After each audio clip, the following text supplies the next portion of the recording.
Shalom, rekan-rekan remaja. Kembali lagi dalam Youth for Christ.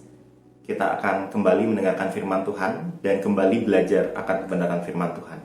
Sebelumnya, saya dengan Pendeta Stio, Pendeta GKI dengan basis pelayanan di Jemaat GKI Pulau Mas.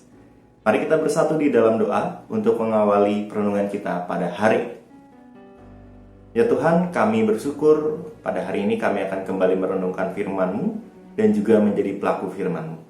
Kiranya Tuhan berkati dan tolong kami. Dalam nama-Mu Tuhan kami Yesus Kristus, kami telah bersatu di dalam doa. Amin. Rekan-rekan yang dikasih Tuhan, pada hari ini kita akan belajar firman Tuhan yang diambil dari Daniel 8 ayat 1 sampai dengan 14. Daniel 8 ayat 1 sampai 14 dan kita fokus di ayat yang ke-14. Ia menjawab, sampai lewat 2300 petang dan pagi, lalu tempat kudus itu akan dipulihkan. Rekan-rekan yang dikasih Tuhan, kalau kita menonton sebuah film gitu ya. Nah, ketika kita nonton sebuah film ini dibagi menjadi dua bagian. Wah, rasanya ketika kita sudah menonton bagian pertama ada kepuasan gitu ya. Tetapi ada rasa penasaran juga.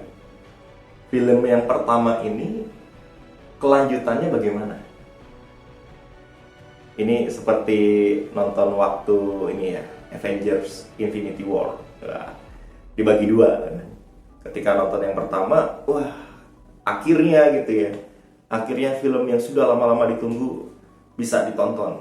Tapi ketika film ini pada akhirnya dibagi dua, pengen tahu kelanjutannya.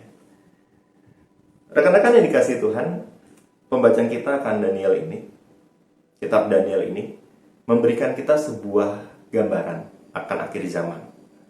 Ketika dunia hancur, ketika dunia mengalami porak-poranda, itu bagian awal, tapi bukan akhir. Akhirnya seperti apa? Akhirnya adalah dunia yang dipulihkan. Ketika Kristus datang, disinilah dunia menjadi tempat yang penuh dengan kedamaian, dunia yang sudah dipulihkan, dan disinilah pengharapan kita. Maka kalau kita hanya berfokus kepada dunia yang kacau, dunia yang hancur, tanpa berfokus kepada pemulihannya, kita bisa hilang fokus. Maka dari itu, lihatlah kedua hal ini menjadi sebuah hal yang satu dengan yang lain tak terpisahkan. Dan sekiranya dalam iman kita terus mengharapkan akan pemulihan yang pada saat nantinya hadir dalam dunia ini. Tuhan memberkati. Kita satu dalam doa. Ya Tuhan, kuatkan kami sebagai anak-anak-Mu untuk dapat terus berpengharapan hanya di dalam nama Tuhan Yesus Kristus, Juru Selamat kami yang hidup, yang pada saat nantinya akan memulihkan dunia ini. Dalam nama-Mu, kami telah berdoa. Amin. Rekan-rekan yang dikasih Tuhan, terima kasih untuk waktunya dan sampai berjumpa kembali. Tuhan Yesus memberkati. See you.